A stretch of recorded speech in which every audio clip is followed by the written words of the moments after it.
Hello everyone. Crack TET के इस new session में आप सभी का स्वागत है।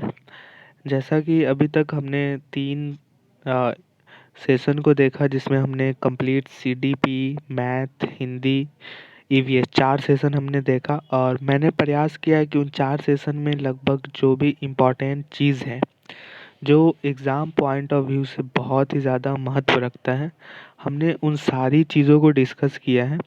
मेरा प्रयास यही है कि सिर्फ वही चीज़ें आपके बताऊं जो आपके काम आए। एक्स्ट्रा चीज़ें नहीं मुझे करना है और नहीं आप ज़्यादा दिमाग लगाए कि कौन सी चीज़ें हमने छोड़ दी, कहाँ क्या और पढ़ना था। तो बिल्कुल भी एक्स्ट्रा माइंड नहीं लगाना है और ऐसे भी अब एग्ज़ाम के बहुत ही कम समय बच गए हैं। तो आपका ज़्यादा ध्यान होना चाहिए कि चीज़ें ज़्यादा से ज़्यादा रिकॉल हो, ज़्यादा से ज़्यादा ब्रेनस्टॉर्मिंग करें आप, जो दिमाग में लाने का कोशिश करें कि आपने अगर ईवीएस को कोई चीज़ को पढ़ा, तो वो आप अगर रिकॉल करें तो आपके माइंड्स में वो आने चाहिए। आपने पढ़ा कि लर्निंग क्या होता है, कॉग्निटिव डेवलपमेंट क्या होता है, संज्ञानात्मक विकास, प्रगतिशील शिक्षा, बाल केंद्रित शिक्षा। तो आपके माइंड में ये चीज़ें आनी चाहिए कि हमने जो पढ़ा वो आ रहा है या नहीं आ रहा। तो जैसा कि हमने पिछले 4 सेशन में देखा कि कैसे चीज़ों को करना है, इस सेशन में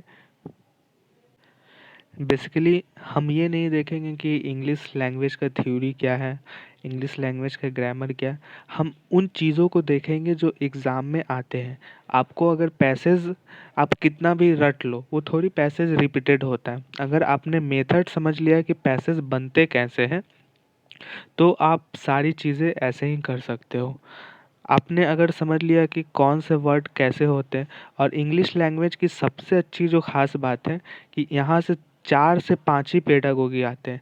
हार्डली अगर वो पेडागोगी पूछेंगे तो 6-7, और वो भी कहाँ से पूछते हैं, तो वही आपसे सारी चीज़ें पूछेंगे कि लर्निंग क्या है, लर्निंग का ऑब्जेक्ट क्या है, मल्टी लैंग्वेज क्या होता है, या यही पूछेंगे कॉग्निटिव डेवलपमेंट क्या होता है, प्रोग्रेसिव एजुकेशन क्या होता है। तो आपने इन सारी चीज़ों को समझा है, तो आपको इंग्लिश में कुछ ज़्यादा करने की ज़रूरत है नहीं। आपको बस थोड़ा-सा वर्ड अगर आपको समझ में आती है, तो आपने जो हिंदी माध्यम मेरे लेक्चर्स देखे, उसके आधार पे भी जो भी पेडागोगी के आएँगे प्रश्न उसको बना सकते हैं।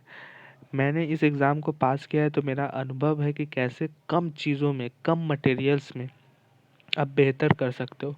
हमारा प्रयास ही होना चाहिए कि हमें कम चीज़ों को पढ़ के स्मार्ट स्टडी के माध्यम से एग्ज़ाम को पास करना है। आपको इसमें पीएचडी तो करनी है नहीं, बस सीटेट एग्ज़ाम पास करना है, इसलिए सीमित सोर्सेस रखिए। तो आज हम इसमें जानेंगे कि इंग्लिश लैंग्वेज में कैसे प्रश्न को डील करते हैं, किस प्रकार से वो प्रश्नों को बनाते हैं और कैसे आपको उसको हल करना है। तो चलिए शुरू करते हैं। तो पहला जो है ये इंग्लिश लैंग्वेज का जो पेपर 2 है, पेपर 2 लैंग्वेज हो या पेपर 1, सारी चीज़ें सेम रहती है। वो झूठ-मूठ का हवा है कि ईज़ी होता है, टफ़ होता है, कुछ भी नहीं ईज़ी होता है और नहीं टफ़ होता है। आपको अगर पकड़ है, आपके लैंग्वेज अच्छे हैं, आपके स्किल्स अच्छे हैं, तो दोनों पेपर ईज़ी है। बस आपको चीज़ें समझने की आवश्यकता होती है। देखो, कोचिंग का जो सबसे बड़ा जो मुझे लगता है नुकसान क्या है, या उसका क्या होता है, वहाँ पे बहुत सारी चीज़ें बच्चों को दी जाती है जिसके वो क्या होता है, हताश हो जाते हैं, उन्हें चीज़ें समझ में नहीं आती। वो तो क्लासेस अटेंड करते उन्हें लगता है कि हमने सारी चीज़ें पढ़ी, बट क्या पढ़ी वो एक्चुअल में रिकॉल नहीं हो पाता। इसलिए मेरा मानना है कि आप सेल्फ स्टडी पे ज़्यादा निर्भर रहो, उससे आपकी चीज़ें स्पष्ट रहेगी। और जहाँ-जहाँ दिक्कतें आ रही, मैं वीडियोज़ के माध्यम से आपको समझा ही रहा हूँ, बता ही रहा हूँ कि एग्ज़ाम का पैटर्न क्या है, कैसे चीज़ें करनी है। तो आप इन मेथड को फॉलो करो, निश्चित रूप से आप पास होंगे, ये मेरा विश्वास है। तो चलिए पैसेज देखते हैं कैसे सॉल्व करना है। तो सबसे पहले पैसेज में करना क्या है, तो आपको बिना कुछ किए सबसे पहले डायरेक्टली आपको पैसेज पढ़ लेना है, ठीक है? जैसे इसमें है, पहला हम लोग पैसेज पढ़ते, ऊपर में क्या लिखा हुआ है, रीड द पैसेज, ये सब पढ़ने की आवश्यकता है नहीं। आप जानते हो कि पैसेज सीधा पढ़ना है और वो क्या लिखा हुआ, तो उसमें टाइम गंवानी है नहीं, क्योंकि फिक्स टाइम आपको मिलेंगे, ऑनलाइन है। तो आपको 30 मिनट या दिमाग में रखना है, और पैसेज को आप 20 मिनट देना, 10 मिनट पहला पैसेज को और 10 मिनट बाद वाले को। अब बाकी जो 10 क्वेश्चन है उसके लिए आप 10 मिनट रखना, ठीक है? तो पहले हम लोग पैसेज पढ़ लेते हैं। One of the greatest sailing adventures of the past 25 years was the conquest of the Northwest Passage. Powered by sail, human muscle, and determination, in 100 days, over 3 summers, Canadian Jeff McColney and Mike Biddle accomplished the first wind-powered crossing of the Northwest Passage. तो आपको basic क्या करना है, इसको अभी सार नहीं बनाना, अभी इसको और दूसरा पैराग्राफ, तीसरा पैराग्राफ, और फिर आपको एक बेसिक आइडिया लगाना है कि पैसेज में दिया क्या है।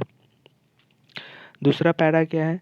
In Jeff मैकलनी's word, we weave our way through the labyrinth of ice, and in the distance we hear an unmistakable sound. A mighty bowhead whale is nearby, and its rhythmic breath fills us with awe. Finally, we see it relaxed on the surface, it blowhole querying like a volcanic cone, but it sense our presence. We are very disappointed. We had only good intentions to reveal in its beautiful immensity and to feel its power. Mike thinks how foolish it would be for the mighty beast to put any faith in us. After all, we are member of the species that had almost sent the bowhead into extinction with our greed for whale oil and bone. It is estimated that as many as 38,000 bowheads were killed off eastern Baffin Island in the 1800s. Today there are about 200 left. हमने 2 paragraph पढ़ा। एकदम शिद्दत से आपको चारों paragraph पढ़ने, बिल्कुल हड़बड़ाना नहीं कि समय नहीं है, बहुत ज़्यादा है, कुछ नहीं है। आप रिलैक्स वे में लैंग्वेज पेपर को सबसे पहले भी हल कर सकते हो, क्योंकि ये आपके लिए क्या बोलते एक्स्ट्रा गेनिंग मार्क्स इसमें मिल जाते हैं अगर आपकी लैंग्वेज पे अच्छी पकड़ है तो। तीसरा पैराग्राफ पढ़ते हैं। The fascinating and some time terrifying wild life keeps us entertained during our explorations. At time these animals scare the living day light out of us. They have a knack of sneaking up behind us and then shooting out of the water and belly flopping for maximum noise and a splash. A horrendous splash coming from behind has a heart-stopping effect in our polar bear country. We have many encounters with the lords of the Arctic, but we are always cautious, observant, and ever so respectful that we are in their domain. In some regions, the land is totally devoid of life, while in others, the pulse of life takes our breath away. Such is the paradox of the Arctic. Its wastelands flow into oceans that are nowhere else on the face of the earth.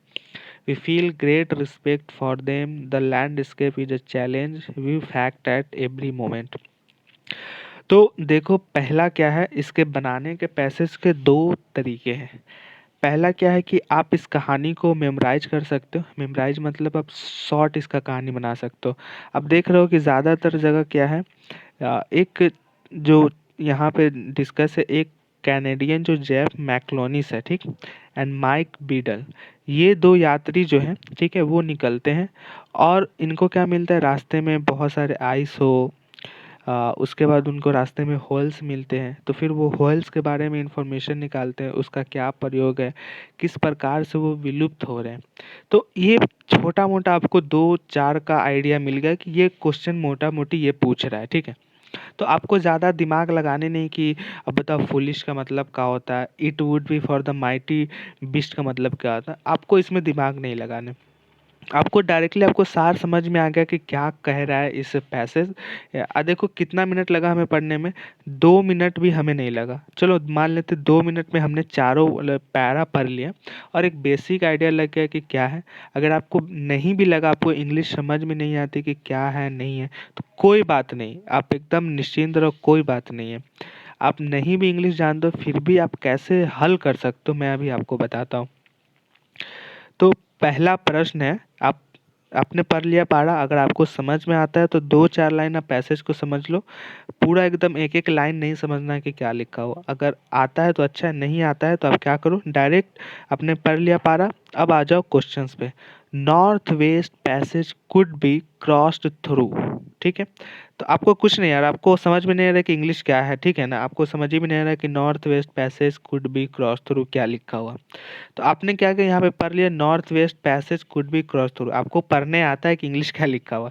तो आप सीधे क्या करेंगे, सीधे आप आ जाएंगे यहाँ प्रश्न वाले कहाँ पे है, तो आप क्या खोजेंगे, क्या खोजेंगे, नॉर्थ वेस्ट पैसेज। तो आप एक सेकेंड, तो आपको करना क्या है कि अपने नॉर्थ वेस्ट पैसेज पे आपको हाईलाइट कर लेना है। ठीक है, अभी मेरे पास लैपटॉप नहीं तो मैं डायरेक्ट करता, इसलिए मुझे पहले करना पड़ता है, फिर मैं रिकॉर्डिंग स्टार्ट कर रहा हूँ। तो आप इजीली नॉर्थ वेस्ट पैसेज पे हाईलाइट कर लेंगे। ठीक है, और सीधे उसके बाद कहाँ जाएंगे, क्वेश्चंस में कि नॉर्थ वेस्ट कहाँ लिखा हुआ।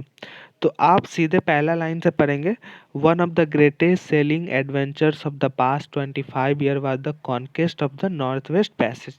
तो आपको यहाँ पे नॉर्थ वेस्ट पैसेज मिल गया, तो आप नॉर्थ वेस्ट पैसेज को हाईलाइट कर लेंगे। ठीक, और उसके बाद इन दोनों चीज़ों को आपने हाईलाइट कर लिया, अब आएंगे ऑप्शंस में। पहला क्या है, डिवाइन हेल्प, डिवाइन का मतलब होता है कई ज़्यादा, यानी डिवाइन हेल्प। दूसरा है ह्यूमन डिटर्मिनेशन, और तीसरा है फिजिकल स्ट्रेंथ। तो आपको अगर समझ में नहीं है तो कोई बात नहीं, अगर आपको समझ में आता है तो आप समझ गए कि नॉर्थ वेस्ट पासेस से कुड बी क्रॉस थ्रू तो क्या होता है। तो क्या होता है, डिवाइन हेल्प है, ह्यूमन डिटर्मिनेशन यानी एक मानव का क्या है, उसके प्रति झुकाव होता है, डिटरमाइन होता है। फिजिकल स्ट्रेंथ यानी जो आपका बौद्धिक क्षमता है, ठीक है ना।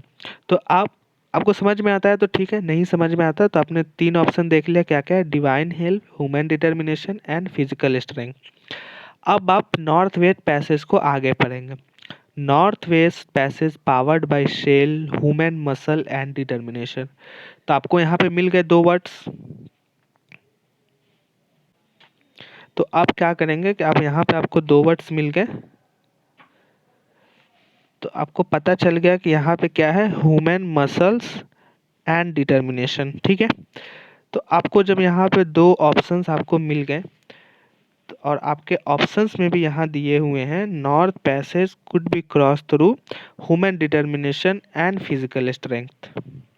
ठीक है, ह्यूमन मसल्स एंड डिटर्मिनेशन, यानी फिजिकल मसल्स का मतलब होगा कि जो ह्यूमन का ताकत है, और डिटर्मिनेशन मतलब उसके प्रति। तो आपको यहाँ से मिल गए, तो आपके पास क्या हुआ कि आपने यहाँ पे आपको मिल गया, तो आपने क्या किया कि human determination physical strength question में दिया हुआ, तो आपने इन दोनों को, और ऑप्शन बी क्या है, बोथ 2 and 4, सॉरी 2 and 3, तो इसका आंसर क्या हो जाएगा, 4। तो इस तरीके से आप क्या करेंगे कि प्रश्नों को, पहले प्रश्न को पढ़ के उसको अंडरलाइन कर लेंगे, और फिर आप प्रश्न में जो दिया हुआ है उसको यहाँ अंडरलाइन करेंगे, और फिर उसके बाद उसके पूरे सेंटेंस को पढ़ेंगे। ठीक है, ऐसे करना, ये नहीं कि फिर पूरा पारा पढ़ना है, पूरा पारा नहीं पढ़ना, बल्कि सिर्फ उस सेंटेंस को पढ़ना है जहाँ से प्रश्न पूछे गए हैं। अगला प्रश्न हम लोग देखते हैं। अगला प्रश्न है, while sailing the Canadians were awe struck by. तो हम लोग इजिली पहले उसी मेथड को अपनाएंगे। हम लोग यहाँ पे क्या करेंगे, पहले इसको अंडरलाइन कर लेंगे। क्या हुआ, वाइल सेलिंग द कैनेडियंस, तो हमने ऊपर में भी कैनेडियंस पढ़ा था, तो पहले Canadians were awe struck by, यानी प्रश्न में दिया हुआ है कि Canadians were awe struck by माने किससे उनको भय प्रभावित हुआ। ठीक है, तो उसे हम लोग देख लेते हैं।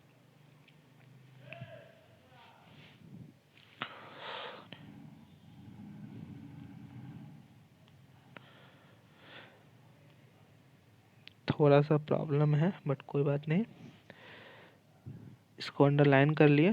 ठीक, अब हम लोग देखते हैं कि कहाँ पे वो दिया हुआ है। तो हम लोग सीधा पढ़ेंगे पहला लाइन से, और अगर हमें कैनेडियन मिली है तो जैसे यहाँ पे कैनेडियन दिया हुआ, कैनेडियन जेक मैकमोनिक्स एंड माइक बीडेल। ठीक है, यहाँ पे हमें मिल गया। अब इस पूरे लाइन को पढ़ेंगे, Canadian Leif MacInnis and Mike Beedell accomplished the first wind power cross by the north east passage. तो इसमें हमें नहीं मिल रहा है, तो हमने उस लाइन को पढ़ लिया, बट इसमें ऑप्शन नहीं है, आइसबर्ग, स्टॉर्म, पोलर बियर, ह्यूजवेल। तो हम क्या करेंगे, कुछ नहीं, सीधे अगली लाइन को हम पढ़ेंगे। जब तक हमें उत्तर नहीं मिलता उसके अगले लाइंस को पढ़ते जाना है। In Jeff MacInnis word we weave our way through the labyrinth of ice and in the distance we hear a unmistakable sound. A mighty bowhead whale is nearby and its rhythmically breath fill us with away. Whale is nearby and it fill us with away. और प्रश्न में भी अभी हमने क्या देखा यहाँ पे, Canadians were awe struck by a huge whale, और यहाँ पे भी पैसेज में भी दिया हुआ है एक कैनेडियन जो है left mechanics whale is nearby and it rhythmically breaths fill us with away. तो आपको प्रश्न में ही उत्तर है, ठीक है, बस आपको खोजने की आवश्यकता है। तो इसका उत्तर क्या हो जाएगा, हुइज वेल, ठीक है। अब अगला प्रश्न को देखने की कोशिश करते हैं। अच्छे से पढ़ना है पहले चीज़ों को, अगर आप नहीं पढ़ोगे तो आपको चीज़ें समझ में नहीं आएगी। इसका क्या है, रीड द फॉलोइंग स्टेटमेंट, यानी निचले जो स्टेटमेंट कथन दिया उसको पढ़ना है। The whales keep us excited but tense, ठीक है। They come charging straight at as a full speed. They leave and fascinated and frightened. तो हम लोग तीनों ऑप्शन को पढ़ लिए। आपको कुछ भी इंग्लिश नहीं आ रहा, कोई प्रॉब्लम नहीं, आप सीधे कहाँ जाएंगे, यहाँ पे आएंगे और देखेंगे कहाँ पे वर्ड्स लिखा हुआ है। तो हमें वेल कहाँ पे मिला था, तो अब हम लोग डायरेक्ट पूरा पारा नहीं पढ़ेंगे, फिर से सीधे हम लोग चले आएंगे वेल पे, ठीक है। सॉरी, हम लोग सीधे वेल पे आ जाएंगे यहाँ पे। हाँ, with away well.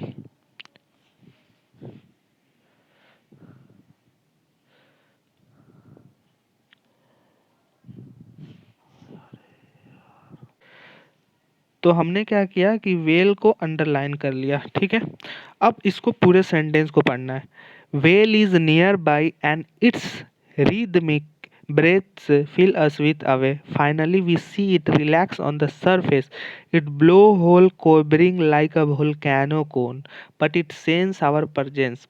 We are very disappointed. We had only good intentions to reveal in its beautiful immensity and to feel its power. We are think how foolish it would be for the mighty beast to put any faith in us. After all, we are member of the species that had almost sent to bowhead into extinction.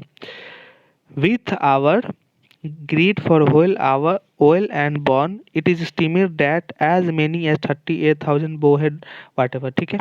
तो इसमें हमें क्या मिला कि हमारे जो options है इसके हमें नहीं मिला। तो अब हमें क्या करना है कि तीसरे पैराग्राफ पे देखना है जिसमें ये मिल जाए। तो इसमें क्या है, तीसरा paragraph, the fascinating and sometime terrifying wild life keep us entertaining during our exploration. प्रश्न में क्या लिखा हुआ, फैसिनेटेड, तो यहाँ हमें क्या मिल गया, फैसिनेटिंग, ठीक है। तो हमें पहला ऑप्शन यहाँ पे मिल गया, the Lee was fascinated and frightened, ठीक है। तो और क्या बच गया, अब सी मिल गया, तो अब सी तो उत्तर होगा, तो सी को हम लोग टिक कर लेते हैं, बाकी ए और बी देख लेते हैं।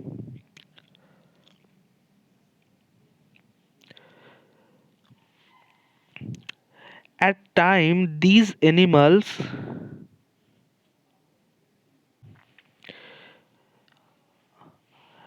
scare the living daylight out of us. They have a knack of sneaking. अभी हमने देखा क्या था, सॉरी, knack of sneaking नहीं, तो आगे, up behind us and then shooting out of the water and bolly flopping for maximum noise and splash, a hornless splash coming from behind has a heart stopping effect in the polar bear country. We have many encounters, but we are always cautious, observant, and ever so respectful that are in their domain. In some regions, land is totally devoid of life, while in other the pulse of life takes our breath away. Such is the paradox of Arctic. Its wasteland flow into oceans. They are nowhere else on the face of the earth. We feel great respect for them. देखो अब इसमें नहीं दिया हुआ है, ठीक है ना, तो इसमें नहीं दिया हुआ है, इसमें आपको क्या मिला कि इसका जो एग्जैक्ट जो है वो आपको इस पैसेज में नहीं मिला हुआ है कि कहाँ पे जो ऑप्शंस दिए हुए हैं वो डिक्टेट हैं, ठीक है। तो हमें नहीं मिला, कोई बात नहीं। अब हम चेक करेंगे कि ऑप्शन सी करेक्ट कौन है। तो पहला ऑप्शन क्या दे रहा है कि only A is correct but B and C are incorrect, लेकिन यहाँ पे कहीं सी इनकरेक्ट है तो हम इसे कट कर देंगे। दूसरा ऑप्शन है A and C are correct and B is incorrect, तो सी सही है तो अभी हम इसको ऑप्शन में रखेंगे, अभी इसको करेक्ट नहीं करेंगे। तीसरा है B and C are correct and A is incorrect, तो इसमें भी सी करेक्ट दिखा रहा है तो इसको भी रखेंगे। चौथा है both A B are correct, लेकिन सी करेक्ट नहीं दिखा रहा तो इसे गलत करेंगे। अब हमारे पास क्या है कि दो ऑप्शन बचा, ऑप्शन 2 और 3। तो यहाँ पे दो सिचुएशंस हो, अगर जिनका इंग्लिश थोड़ा बहुत मजबूत है तो यहाँ पे वो पढ़ सकते हैं कि किस प्रकार से वो जो होएल है वो डराता तो है लेकिन कहीं ना कहीं उन्हें एक्साइटमेंट पैदा करता है, कहीं ना कहीं वो डरते हैं लेकिन फिर वो सोचते हैं इनके बारे में कि कैसे क्या है। तो वो तो चालाकी से जा सकते हैं ए एंड सी के साथ, ठीक है। तो यहाँ पे आपके लक काम आएंगे अगर आपकी इंग्लिश सही नहीं है तो इसका उत्तर हो जाएगा 2। अगला देख लेते हैं, why do human kills whale, यानी जो मानव है वो व्हेल को क्यों मारता है।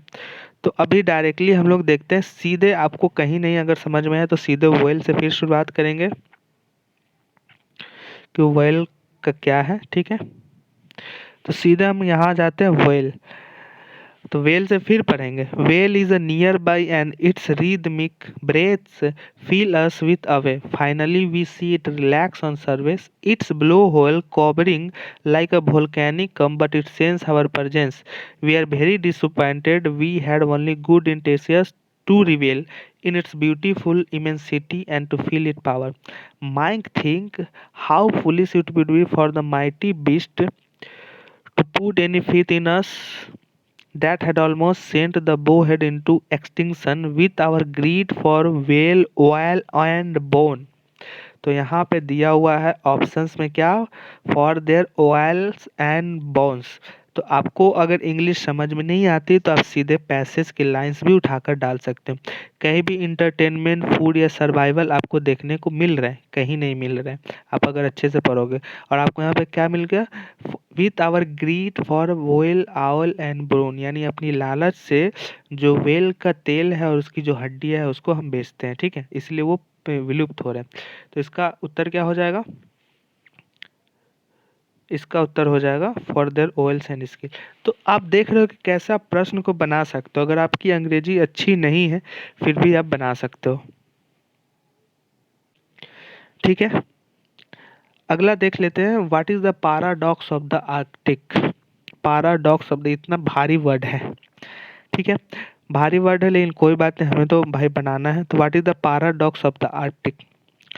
तो एक तो आप कर सकते हो कि आपको पूरा सेंटेंस पढ़ना होगा, अगर आपने ध्यान से नहीं पढ़ा है तो चारों पारा फिर से पढ़ना। अगर आपने पढ़ा है चारों पारा को तो आपको कहीं भी 3 पारा में या 4 पारा में अगर मिल गया है, आप जान रहे हो कि कहाँ पे पैराडॉक्स ऑफ द आर्कटिक यानी आर्कटिक का कहाँ बात है।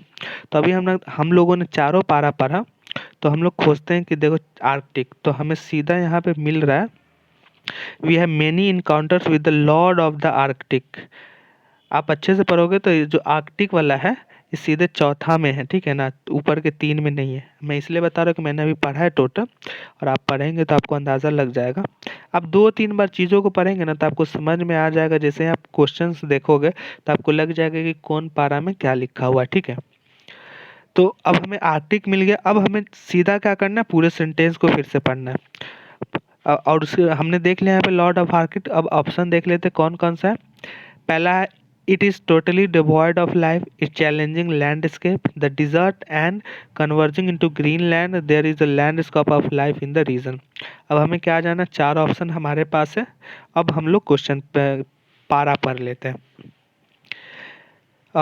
Lord of the Arctic, but we are always cautious, observant, and ever so respectful that we are in their domain in some regions. The land is totally devoid of life. Devoid of life है क्या question option में, devoid of life बिल्कुल है। तो एक हम इसको भी रख सकते हैं, devoid of life हमारे ऑप्शन में मिल गया, ठीक है। लेकिन अभी हमें और पूरा पढ़ना है।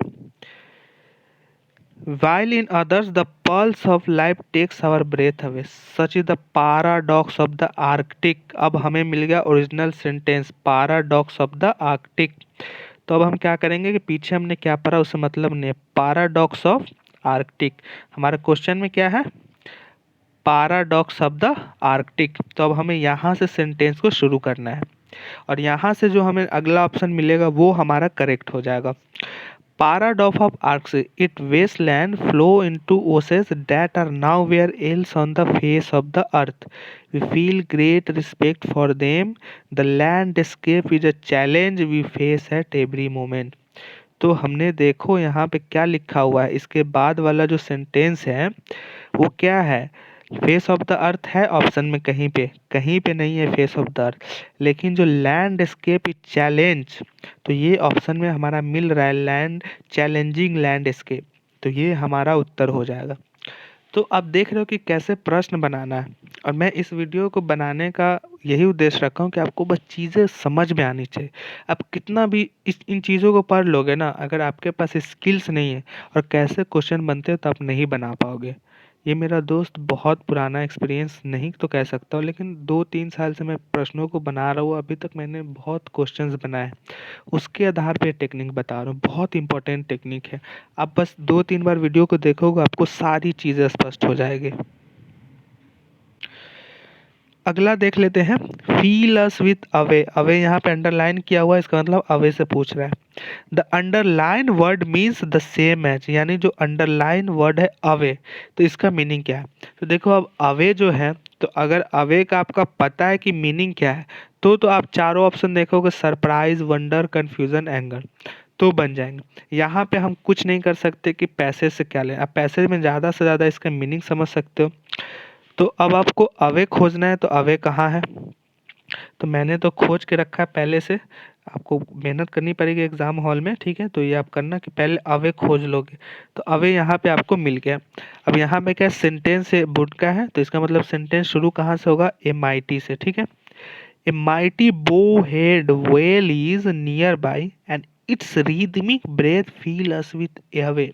यानी आपको लग रहा है कि जो व्हेल है वो हमारे नज़दीक है, नियर बाय, रिदमिक ब्रेथ, जो उसका ब्रेथ, जो सांस लेने का रिदम जो है वो हमें अवेक कर रहे हैं। तो थोड़ा डरावना आपको लग रहा है ना वर्ड में, तो इंग्लिश लैंग्वेज वाले को तो पूरा सेंटेंस पढ़ने की ज़रूरत ही नहीं, अगर वो अवे का मतलब जान रहे तो वो ऑप्शन दे के मार देंगे। लेकिन जो हिंदी मीडियम वाले, तो उन्हें अगर सेंटेंस नहीं समझ तो कोशिश करना फील करने का। ए माइटी बो ahead well is near by, अगर नियर बाय भी समझ गए तो चलो, नियर बाय मतलब नज़दीक में है वेल।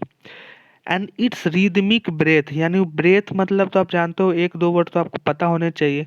तो सांस ले रहा है, सांस ले रहा है और नज़दीक में है, तो क्या होगा, वेल है, एक बड़ा सा वो जानवर है, और बड़ा सा जानवर जब हमारे नज़दीक में होगा और वो सांस लेगा तो क्या होगा, भय लगेगा, डर लगेगा, खतरा होगा, यही हो सकता है ना। तो अब यहाँ पे हमको समझ में आया कि विथ अवे, तो अवे का या तो मीनिंग होगा भय लगना, या खतरा लगना, या डर लगना। तो आपने तो इसका सारांश समझ लिया ना। तो आपको अगर यहाँ पे नहीं आता, तो थोड़ा बहुत भी अगर आपको इंग्लिश आता है तो ठीक है।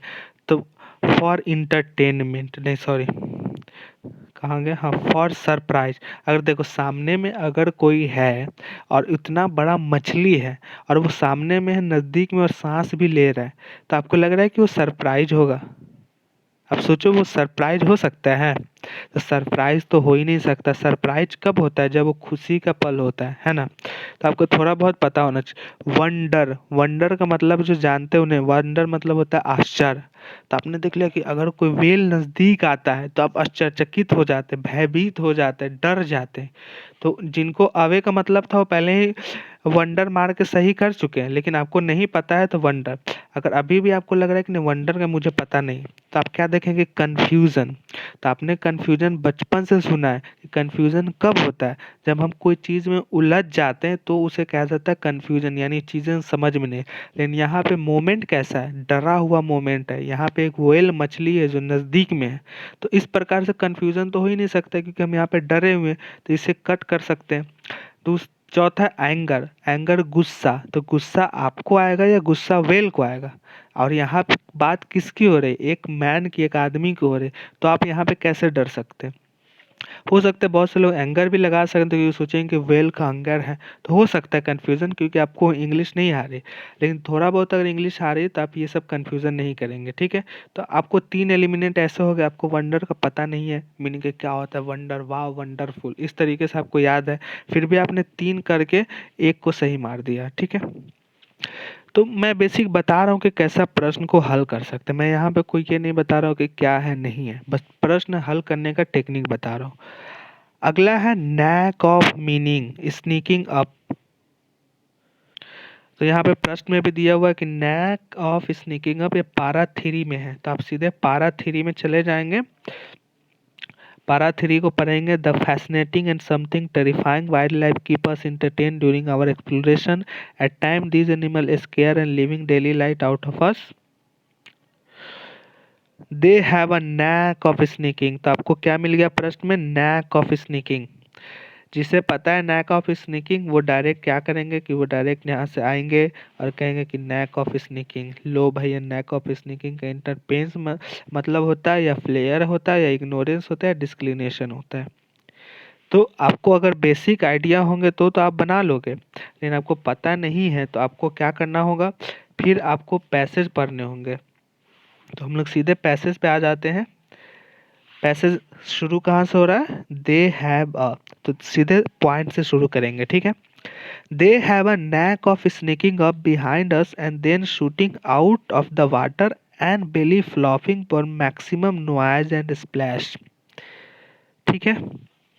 तो देखो नैक ऑफ स्नीकिंग जो है अपने आप में एक बहुत बड़ा वर्ड है, ये सुनने से ही लग रहा है बड़ा वर्ड, लेकिन जिसे पता है वो जानते हैं कि नैक ऑफ स्नीकिंग यानी जो नेचुरल जो स्किल होता है, ठीक है, नेचुरल स्किल यानी जो प्राकृतिक जो आपके पास कौशल है, इसका अर्थ होता है, ठीक है। लेकिन जिसे पता है वही जाने ना। तो आपको ये हो सकता है कि ये मैक्सिमम लोग जिनको इंग्लिश नहीं आता वो गलत कर सकते हैं, तो यहाँ पे आपको भगवान भरोसे ही जाना होगा। अगर जिनको आता है वो जानते हैं कि नैक ऑफ स्नीकिंग यानी जो नेचुरल स्किल्स है उसका अर्थ क्या है, तो उसका अर्थ क्या है, इंटप टेनिस तो नहीं है, फ्लेयर का मतलब होता है, फ्लेयर का भी मतलब वही होता है नेचुरल जो कौशल होता है, तो वो तो फ्लेयर मार के आ जाएंगे। लेकिन जिनका इंग्लिश है तो ये प्रश्न नहीं बनेगा, ये चीज़ मैं मान के चलता हूँ, या अगर किस्मत अच्छा होगा तो बन जाएगा। अगला देख लेते लैबरिंथ। अब नाम ही इतना टफ है लैबरिंथ, किस में दिया हुआ है, पारा टू में। तो अब सीधे पारा टू में जाएंगे और खोजेंगे कि लैबरिंथ कहाँ है, ठीक है। तो फिर से वही पढ़ना पड़ेगा टोटल चीज़ें। In Jeff MacInnis word that टैस we weave our way through the labyrinth, labyrinth, तो यहाँ पे हमने क्या किया कि लैबरिंथ को हमने अंडरलाइन कर लिया, ठीक है। अब देखेंगे क्या पूछ रहा है लैबरिंथ के बारे में। तो लैबरिंथ के बारे में पूछ रहा है कि ये नाउन है कि वर्ब है कि एडवर्ब है तो एडजेक्टिव है। तो आपको पता है कि नाउन जो है वो किसी भी नेम वगैरह को डिक्टेट करता है, ठीक है। और यहाँ पे क्या लिखा हुआ है, नैक सॉरी जैबनीथ ऑफ आइस, यानी आइस के बारे में ये पूछ रहा है, ठीक है। लैबरिंथ मतलब आइस के बारे में, और लैबरिंथ का आपको अर्थ पता है कि एक जो होता है बड़ा स्तर पे कोई नेटवर्क वगैरह या कोई रास्ता वगैरह जो होता है वही होता है। तो यहाँ पे क्या करें कि लैबरिंथ ऑफ आइस यानी आइस का जो रास्ता है, जो पाथ है, ठीक है। तो यहाँ पे लैबरिंथ क्या हो जाएगा, ये नाउन हो जाएगा। तो ये आपके ग्रामर पे निर्भर करता है कि आपने ग्रामर कितने अच्छा से पढ़ा है, तो ही आप इस प्रश्न को बना पाएंगे। तो अभी तक देखो आप कितने प्रश्न, 8 क्वेश्चंस हमने देखे और इसमें बन कितने सकते थे, पहला बन सकता था तो एक, इसे मान लो एक आप बना सकते थे 8 में, दूसरा भी बन जाएगा क्योंकि ये पैसेज में दिया हुआ डिक्टेट, तीसरा भी बन जाएगा लॉजिक पे, यानी आपको एक ऑप्शन भी पता है तो आप बना सकते हो, तो इसे मान के चलो कि बना लेना है, 3 हुआ। वाई डू वुमेन किल्स, ये भी दिया हुआ पैसेज में तो इससे भी हम बना सकते हैं, तो 4 हुआ। What is the paradox of Arctic, ये भी दिया हुआ पैसेज में तो ये भी बन जाएगा, 5 है। अब है छठा, तो छठा तो ये अगर आपको उस पैसेज का अर्थ समझ में आ रहा है तो बन सकता है, लेकिन नहीं आ रहा तो नहीं, या जिससे इंग्लिश मजबूत है तो वो, तो यहाँ पे आप आधा नंबर कर सकते हो, ठीक है, 1/2, अब इसे 1/2 कर सकते हो, ठीक है। बट 127वां नहीं बनेगा, इस बात को मैं स्वीकार करता हूँ। ये किस्मत भरोसे हिंदी माध्यम के लिए बहुत टफ वर्ड है। लैब्रिंथ जिसका ग्रामर होगा उसका बनेगा, जिसका नहीं होगा तो नहीं बनेगा। तो लैब्रिंथ आपको पता है कि बिहार बोर्ड के जितने भी स्टूडेंट हैं खासकर, उनके इंग्लिश बहुत वीक होते हैं, क्योंकि यहाँ पे पासिंग स्कोर है, सिर्फ पासिंग स्कोर भी नहीं है, आप फेल भी हो सकते हो। तो ये हाल है हमारा एजुकेशन सिस्टम का, तो इसे भी हम गलत ही मान के चलते हैं। फिर भी आप 8 में 5 प्रश्न बना सकते हो। तो आप यहाँ पे सोचो कि आप सिर्फ पैसेज के आधार पे 5 प्रश्न 8 में हल कर रहे हो। आप 5 जो एकदम इजी है, आपसे 5 हल होने ही चाहिए, ऐसे प्रश्न है। यानी यहाँ पे आप गलती नहीं कर सकते कि मेरा 8 में 1 सही क्यों हुआ, 2 सही क्यों हुआ, क्योंकि ये जितना भी पैसेज आगे भी आएगा उसमें भी 4-5 एकदम पैसेज में रहते हैं। बस आपको पैसेज अच्छे से पढ़ना है और कुछ दिमाग नहीं लगाना, आपको इंग्लिश आता है नहीं आता है, तो ये बात आप ध्यान में रखेंगे। अगला पैरा भी वही है, तो इसे हम स्किप कर रहे हैं। इसका भी वही सेम रिजल्ट होगा, 129 से 135 है, तो 6 क्वेश्चन है, तो 6 में 3 क्वेश्चन बन जाएंगे। ठीक है, 3 क्वेश्चन आपके रहेंगे पैसेज डायरेक्ट इसमें हमने देखा है, लेकिन ज़्यादा लंबा वीडियो हो रहा है, तो इसलिए मैं इसको पैसेज वही सेम चीज़ है, जो पैसेज 1 वह है वही पैसेज 2 है। मैंने पहले ही कहा कि कोई पैसेज या कोई लैंग्वेज टफ नहीं है, बस आपको चीज़ें समझ में आनी चाहिए। तो पैसेज 2 से भी आप 3 प्रश्न बना सकते हो। तो अभी तक हमने क्या हुआ, 8, 6, 14 प्रश्न। ठीक, सॉरी, इसमें कितना हो गया, 7 होगा ना, 29, 30 और 5, तो 7। तो आप तीन तीन ही मानो, 7 में भी 3 मानो, तो आपके पास को 15 में आपसे 8 प्रश्न कम से कम बनने चाहिए बॉस।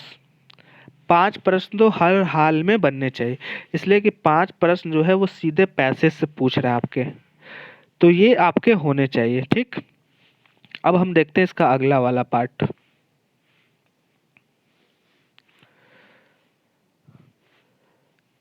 अब सीधा आ जाते हैं दूसरा, तो इसमें 135 तक हम छोड़ देते हैं, क्योंकि 135 तक सीधे उससे दिया हुआ, वही सीधे फिर है, वही क्या नाउन है, क्या इसका मीनिंग है, क्या इसका वो है। अब हम देखते हैं इसका पेडागोगी सेक्शन, जो बहुत ही इंपॉर्टेंट है। और यहाँ पे भी तो आपने अभी तक कितना देखा, आपके 4 उधर 5 और 3 8 क्वेश्चन आपके 15 में बन रहे थे। ठीक है, हमने अभी देखा इधर 8 में 15 जो एकदम बनना ही चाहिए, ये मैंडेटरी है, क्योंकि अगर 8 से कम आपसे बन रहा है 15 में, तो आप समझिए कि आप पढ़ाई नहीं कर रहे हो सर, आप सिर्फ टाइम पास कर रहे हो, क्लासेस जा रहे हो, बेकार की पैसे खर्चे कर रहे हो। इससे बेहतर है कि आप पढ़ाई छोड़कर घर पे बैठ जाइए, खेती बाड़ी कीजिए, जिससे आपके माँ बाप के पैसे भी बचेंगे और कहीं ना कहीं वो जो पैसा बचेगा वो उनके दैनिक जीवन में उपयोग होंगे। तो इन बात का भी आप ख्याल रखें। अब सीधे आ जाते हैं 136 पे। ठीक है, इसको सॉल्व करने का प्रयास करते हैं।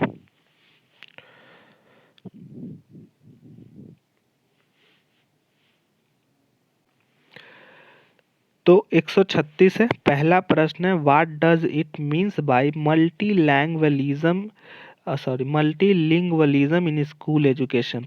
माने मल्टीलिंगुअलिज्म मतलब बहुभाषिक से, ठीक है, लैंग्वेज यानी एक से ज़्यादा, मल्टी मतलब ज़्यादा, और लिंगुअलिज्म का मतलब होता है भाषा, यानी लैंग्वेज से लिंगुइज्म बन जाता है। ठीक है, जब वो एक से ज़्यादा का बोध होता है।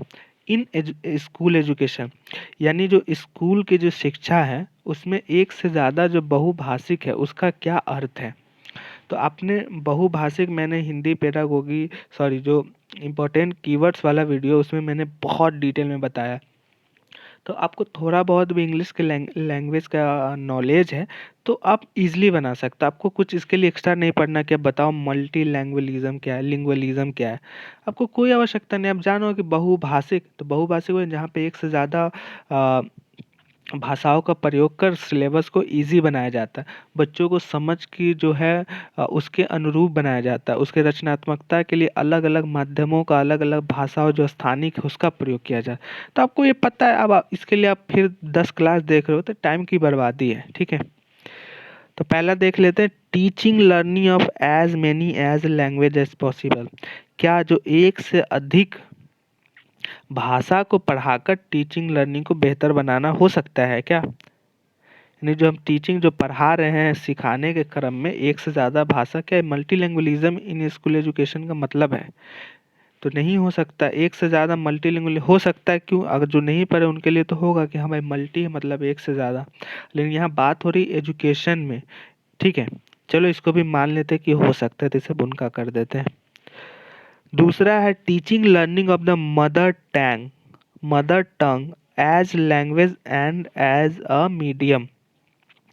तो हमने पढ़ा भी है कि जितने भी होता है बच्चों को मदर टंग में देना चाहिए ज्ञान, जिससे बच्चों को उसे समझ में ज़्यादा अच्छा है, ठीक है। तो ये भी एक हो सकता है, लेकिन यहाँ पे क्या लिखा हुआ है? मल्टीलिंगुअलिज्म। तो यहाँ पे मदर टंग नहीं बल्कि एक से ज़्यादा की बात हो रही है, ठीक है। तो ये नहीं होगा, पहला अभी हम लोग लेकर चले क्योंकि आपको अभी ज्ञान नहीं है, ये हम मानकर चल रहे हैं, ठीक है। तीसरा देखते हैं teaching of learning of the mother tongue home language and move on to add many language. यानी मल्टीलिंगुअलिज्म में हम क्या प्रयोग कर सकते हैं? मदर टंग को, यानी जो उसका मातृत्व भाषा है, जैसे भोजपुरी मेरा है, मैथिली है, होम लैंग्वेज उसका जो घर पे बोली जाती है, और फिर हम उसको क्या करते हैं कि अलग भाषा का प्रयोग करते हैं जिससे उसे चीज़ें सरल समझ में। तो इसका मतलब है कि पहले हम भोजपुर मैथिली मेरा जो है उसको हमने सीख लिया, जो मेरा घर का भाषा उसका मैं किसी शिक्षक ने प्रयोग किया, फिर वो क्या किया कि हिंदी का प्रयोग किया, और फिर उसने इंग्लिश में चीज़ें बताई। तो ये कहा कि मल्टीलिंगुअलिज्म के यहाँ पे उदाहरण है, जिससे कई भाषाओं को मिलाकर वो सिखाने का प्रयास कर रहा है। तो ये बेस्ट ऑप्शन है। तो अभी तीन माने एक और तीन हमारे पास बचा। चौथा है teaching learning of three languages which include mother language Hindi English as a foreign language. अब देखो हिंदी इंग्लिश ठीक है ऐड कर सकते हैं, लेकिन क्या हिंदी इंग्लिश उसके घर पे बोली जाती है? कि हिंदी इंग्लिश उसे जानकारी है? तो ये तो नहीं हो सकता, तो ये नहीं होगा। हमारे पास बच गए एक और तीन। लेकिन आपको पता है कि as many as possible language, यानी एक से अधिक लैंग्वेज पढ़ाएंगे, लेकिन क्या उसमें हम वही लैंग्वेज पढ़ा रहे हैं जो बच्चों की समझ में आ रही? लेकिन तीसरा ऑप्शन में साफ डिक्टेट है कि मदर लैंग्वेज होम लैंग्वेज, तो इसलिए इसका उत्तर हो जाएगा थ्री। एक और इम्पोर्टेंट प्रश्न देखते हैं कि the Tamil spoken in Chennai and the Tamil spoken in Coimbatore, ठीक है। यानी जो तमिल भाषा है वो चेन्नई में भी बोली जाती है, और वो तमिल भाषा कोयम्बटूर में भी मिली जाती है। तो ये क्या होगा? Regional dialects of Tamil language, यानी जो स्थानीय चीज़ है उसमें तमिल लैंग्वेज का संदर्भ को दर्शाता है, बेसिक मीनिंग है, ठीक है। दूसरा social dialects of Tamil language, जहाँ पे सामाजिक नहीं है, दो शहरों का है, ठीक है ना। Coimbatore Tamil is a Coimbatore of Tamil and Malayalam, बिल्कुल नहीं, तो दो तीन तो होगा नहीं। Chennai Tamil is a combination of Telugu and family, नहीं। यहाँ पे अगर कोई तमिल चेन्नई में बोली जाती है और फिर कोयम्बटूर, तो वो उसका रीजनल दिखा रहा है। जैसे मैथिली भाषा मुजफ्फरपुर में बोली जाती है और दरभंगा में, तो ये रीजनल यहाँ पे संदर्भित कर रहा है, ठीक है। तो इसका उत्तर हो जाएगा ए। ये हो गया, तो ये समझ में आ गया। एक बहुत ही अच्छा क्वेश्चन है, which of the following is true of N approach and a method, यानी निम्नलिखित में से कौन सा अप्रोच है और मेथड है, यानी जो सही ट्रू एंड मेथड है। ये क्वेश्चन फंसाएंगे अगर आपको थोड़ा बहुत इंग्लिश का नॉलेज नहीं है तो। पहला देखते हैं, this refers to theories about the nature of language and language learning. This refer to theories, यानी जो थ्योरी है वो नेचर ऑफ लैंग्वेज, यानी जो भाषा की प्रकृति है और जो भाषा का अधिगम है उसको रेफर करता है। अप्रोच और मेथड का बात हो रही। This is the practical realization of the theory and assumptions about the learning, यानी जो थ्योरी जो है वो प्रैक्टिकल करके दिखाया जा रहा है, और उसका एजम्पशन क्या है? लैंग्वेज लर्निंग यानी अधिगम के सीखने में, उसे बता रहा है। तो हमने दो को पढ़ लिया, अब हमें देखना है कि क्या क्या ऑप्शन है। A defines an approach and B method. तो हमें क्या करना है कि अभी ऑप्शन नहीं भी देख सकते हो, पहले हमको प्रश्न अनुसार अप्रोच एंड मेथड के बारे में जानकारी होना चाहिए। तो पहले हम लोग फिर से समझने का प्रयास करते हैं कि this refers to the theories about the nature of language and learning knowledge, यानी जो थ्योरी जो है वो पहले नेचर का लैंग्वेज बता रहा है कि क्या है, और फिर उसे लैंग्वेज लर्निंग में शामिल कर, यानी पहले किसी चीज़ को बता रहा है और फिर उसके बारे में पढ़ा रहा है। हमने पढ़ा था अभी पेडागोगी वाला में कि पहले कोई पुस्तक को पहले एक सारांश के रूप में पढ़ाते हैं और फिर उसे क्रम वाइज पढ़ाते हैं। तो ये किसका उपयोग कर रहा है? हुँ? ये अप्रोच बता रहा है कि पहले हम इसको इस प्रकार से पढ़ेंगे और फिर इसके खंड वाइज को विश्लेषण करेंगे, ठीक है। एंड दूसरा क्या है, this is the practical realization of the theory and assumptions about language learning. अब ये क्या है कि पहले प्रैक्टिकल को दिखा रहा है और फिर उसे पढ़ा रहा है कि कैसे इसे एजम्प करना है। तो प्रैक्टिकल पहले बता रहा, मतलब पहले मेथड, प्रैक्टिकल मतलब मेथड बता रहा है कि किस प्रकार से पढ़ाना है, ठीक है, किस प्रकार से उसे अधिगम में लाना है। तो पहला क्या शो कर रहा है, पहला अप्रोच शो कर रहा है और दूसरा मेथड। अब देखते हैं कि अप्रोच ए का और बी का मेथड किस में दिया हुआ। A defines an approach and B defines a method, बिल्कुल सही है। तो ये यहाँ पे इसका उत्तर ए हो जाएगा। एक और इसका बहुत इंपॉर्टेंट है, विच ऑफ द फ्लोइंग, यही वो सेम है तो इसके हम लोग आगे बढ़ जाते हैं। जब क्वेश्चन का दोनों सेम ही है तो हम लोगों को बहुत ही लंबा वीडियो हो रहा है तो मैं कम समय लूँगा। तो 38 और 39 एक ही प्रकृति के प्रश्न है। अगला समझते हैं, what are words that we use in writing and speaking, यानी कौन सा शब्द है जो हम लेखन और बोलने में प्रयोग करते हैं। पहला है प्रोडक्टिव वोकेबुलरी, यानी जो हम कोई चीज़ प्रोडक्ट करते हैं, कोई चीज़ उत्पाद, उत्पाद तो दूसरा अर्थ हो जाएगा, यानी कोई चीज़ जो हम निखारते हैं, ठीक है। Receptive vocabulary, passive vocabulary and actions word. तो हम क्या करते हैं, राइटिंग एंड जो स्पीकिंग का जो इस्तेमाल करते हैं वो अपना प्रोडक्टिव वोकेबुलरी को डिक्टेट करते हैं, ठीक है। इसका हो जाएगा ए। अगला है activities which connect grammar point with real life communications are, यानी जो हम कृत करते हैं, जो एक्टिविटीज करते हैं, वो जो ग्रामर है, व्याकरण, रियल लाइफ के जो संचार है उससे कैसे कनेक्ट है, ठीक है। तो ये है डिक्लेरेटिव नॉलेज ऑफ ग्रामर, यानी डिक्लेयर करना कि इसके पास नॉलेज है ग्रामर का। Moving from from to meaning, grammar in context activities, grammar for form based focus. तो देखो इसमें क्या है कि इसमें जो grammar point with real life communication, तो क्या कर रहा है कि ग्रामर को कॉन्टेक्स्ट कर रहा है कि रियल लाइफ में इसका कैसे एक्टिविटीज होता है। आपको अगर बेसिक आइडिया है ना तो बॉस ये सब प्रश्न बहुत इजी है, बट ये प्रॉब्लम है इंग्लिश लैंग्वेज हमारे यहाँ नहीं है। तो ये भी प्रश्न हो सकता है कि टफ हो, क्योंकि ये समझना थोड़ा कठिन है कि connect grammar point with real life communication, यानी जो हम ग्रामर है उसको रियल लाइफ में, तो आप समझ रहे हो कि जीवन के साथ जोड़ना है ग्रामर को। अगर इतना भी समझ जाओगे तो आपसे ये प्रश्न बन जाएंगे। तो इसका उत्तर हो जाएगा 3। एक और इस सेक्शन का बहुत इंपॉर्टेंट प्रश्न है, इससे भी 4-5 इसी से आगे भी आएंगे प्रश्न। A teacher gives the following writing assignment to her student of class 8, यानी एक शिक्षक 8वीं क्लास के बच्चों को निम्नलिखित असाइनमेंट लिखने के लिए देता है, ठीक है। What types to writing is this known as, यानी ये जो राइटिंग है, जो लेखन है, किस प्रकार से जाना जाता है, ठीक है। In groups of 4 brainstorm fear solve, यानी एक ग्रुप में 4 brainstorm whole yourself, मतलब कि ब्रेन स्टॉर्मिंग का मतलब होता है कि कोई चीज़ पे थिंकिंग करना, सोचना।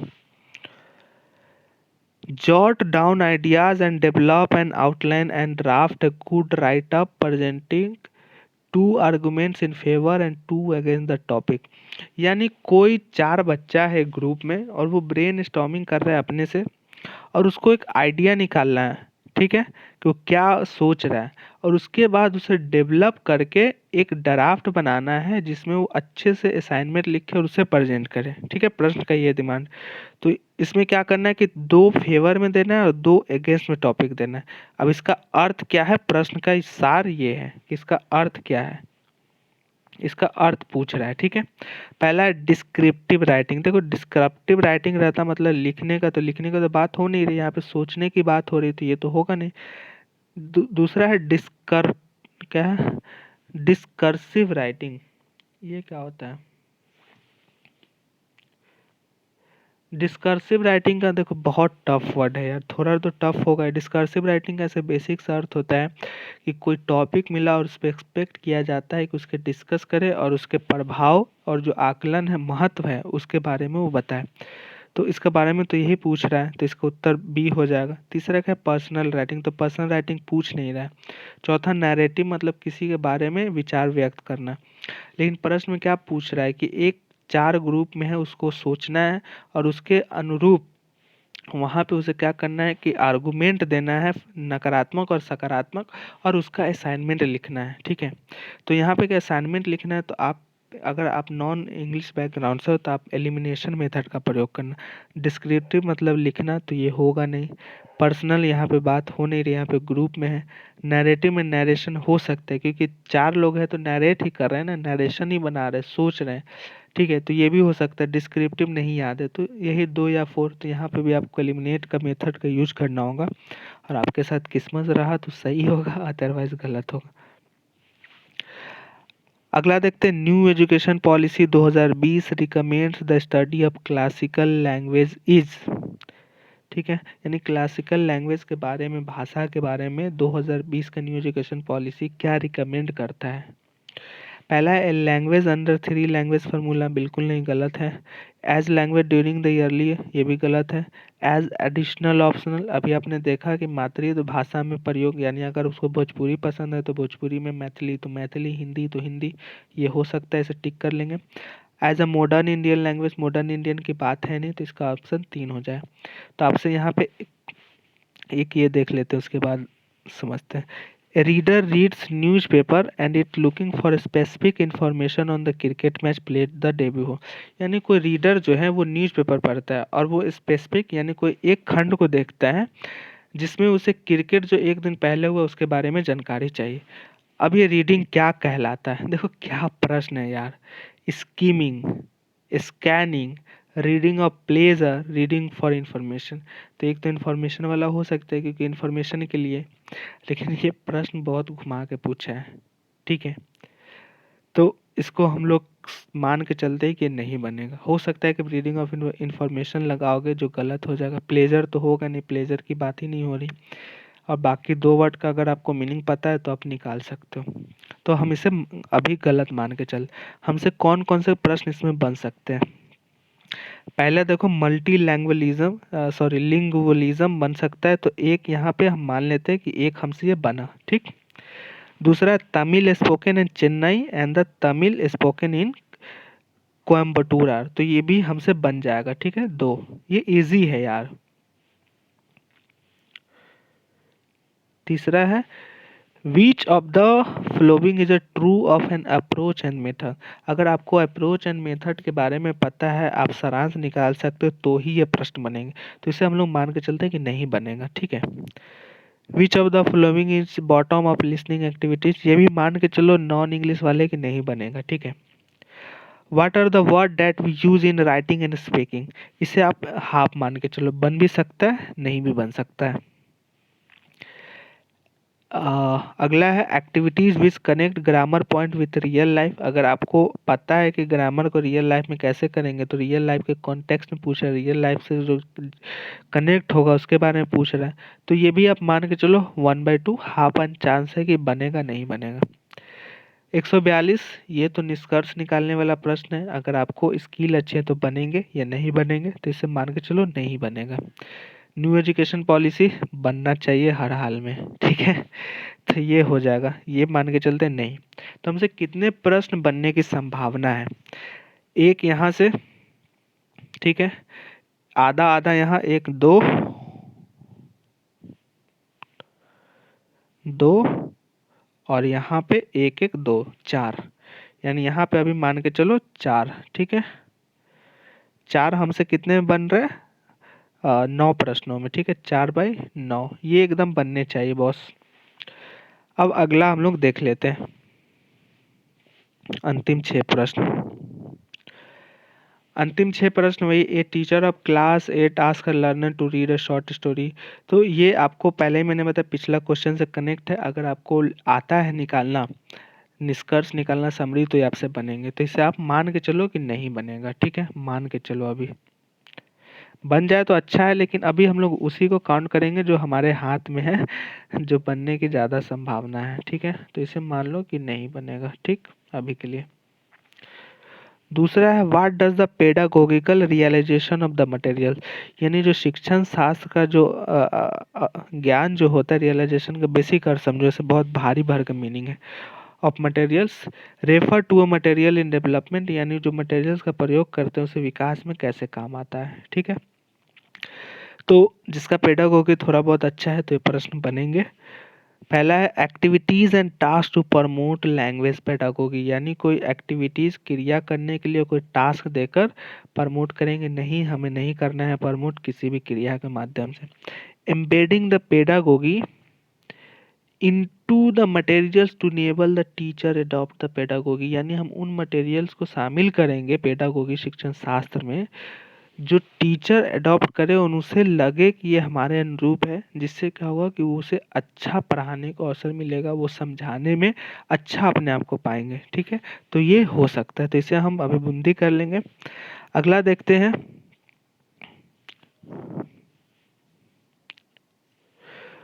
To list the various pedagogical strategy for classroom use and learning, तो लिस्ट नहीं बनाना है हमें, गलत। ठीक है, लिस्ट यहाँ पे दिया हुआ है तो गलत हो जाएगा। चौथा है using the additional reading material for teaching learning in the class, हमें एडिशनल नहीं करना बल्कि हमें जो चीज़ है उसे समझना है और फिर बच्चों को समझाना है। तो आपने एडिट करके 3 को गलत कर दिया, तो हमारे पास बच गया दूसरा ऑप्शन। ठीक है, अगला है लर्निंग आउटकम शुड आइडियली, यानी जो सीखते जो है अधिगम वो कैसे आउटकम, यानी जो सीख कर जो एक आउटकम का मतलब होता है कि जो सीख कर आप अभिव्यक्त करते हो, ये मान लो आप बेसिक अर्थ। ठीक है, अलाइन विथ लर्निंग ऑब्जेक्टिव, यानी जो आपने सीखा उसे अलाइन करो, यानी अपने जीवन में उतारो। अलाइन का मतलब ये जोड़ो, यही होता है। नॉट अलाइन विद, नॉट तो नहीं होगा, तो दूसरा गलत। Enable learner to master all connect, अब जो सीखोगे उसी में ना लर्निंग करोगे, सब सब्जेक्ट में कैसे हो जाओगे, तो तीसरा नहीं होगा। Enabling learners to master the form of, master फिर आ गया तो ये मास्टर्स नहीं होगा, नॉट नहीं होगा, तो आपने 3 गलत कर दिया, आपके पास बचे 1, तो ये सही होगा। अगला है टीचर ऑफ क्लास 8, यही फिर वही चीज़ है, अगर आपको स्टोरी पता है, आपको समझने की क्षमता है तो आप बना सकते हो, तो अभी हम इसे मान के चलते हैं कि नहीं बनेगा। रीडिंग कम्प्रीहेंशन, यानी जो गद्यांश है उसे पढ़ने से क्या निष्कर्ष निकलता है। It process of decoding the letters and the word, यानी ये जो प्रोसेस है, जो ये क्रिया सॉरी ये जो प्रोसेस है वो डिकोड करता है, यानी संदर्भित करता है लेटर्स, यानी जो अक्षर और जो वर्ड है, शब्द जो है उसके बारे में। तो ये तो है ना, वो तो रीडिंग कम्प्रीहेंशन, कम्प्रीहेंशन पूरी एक स्टोरी को फॉर्म में बनाता है और उसका एक निष्कर्ष के रूप में हम निकालते हैं। A process of constructing the meaning by using the skill of inferring, यानी आप अपने कौशल के माध्यम से उसके प्रोसेस के मीनिंग को समझते हैं। ठीक है, इन्फेयरिंग करते हैं।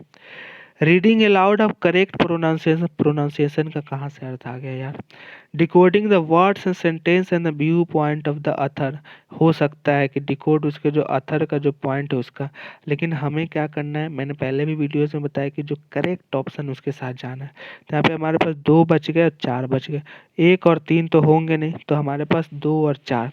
अगर आपको समझ में नहीं आता तो आप किसी के साथ जा सकते हो, ऐसे इसका उत्तर होगा 2। तो यहाँ पे हम 1/2 मानते हैं, 50-50 चांस। ठीक, अगला है teacher does the flowing activity, ये भी आपके किस्मत पे है, तो इसे हम नहीं मान के चलते हैं।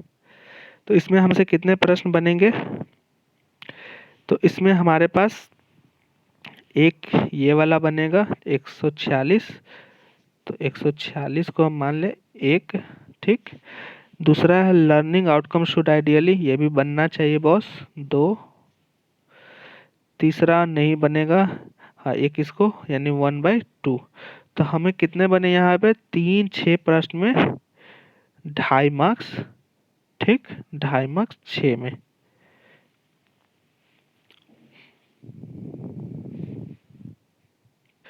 तो देखो बेसिक सा जो अर्थ है वो ये है कि कितना प्रश्न आपसे बन सकता है, इजीली बन सकता है। आपके नॉलेज इंग्लिश में आपके नहीं भी है, फिर भी आप इजीली कितना बना सकते हो। और अगर आपके पास थोड़ा बहुत नॉलेज है तो कितना बना सकते हो। तो देखो, जिसके पास इंग्लिश का नॉलेज नहीं, बेसिक सा इन्फॉर्मेशन भी नहीं, कोई बात नहीं, लेकिन पैसेज के आधार पे आप बना सकते हो। तो पहला है 2.5 नंबर इधर, 4 नंबर इधर और 8 नंबर इधर, यानी 8 4 12 और 2.5 कितना हुआ 12, 14.5 नंबर। यानी आप 14.5 मान लो 15 नंबर आपसे बनने चाहिए। तो आप एक एवरेज स्टूडेंट हो या बिलो एवरेज, कम से कम इंग्लिश लैंग्वेज में आपके 15 मार्क्स आने चाहिए। और आप थोड़ा सा अच्छे हो तो आपके उम्मीद करता हूँ कि 20 प्लस आएंगे, नो डाउट 20 प्लस आएंगे, क्योंकि उतना भी टफ लैंग्वेज नहीं है। तो इसी के साथ इसे समाप्त करते हैं, फिर अगले वीडियो में मिलेंगे जो वो हमारा होगा उर्दू लैंग्वेज का, उसमें कैसे प्रश्नों को हल करना है। ठीक है, तो धन्यवाद। ऐसे ही आप पढ़ाई करते रहिए पूरी ऊर्जा के साथ।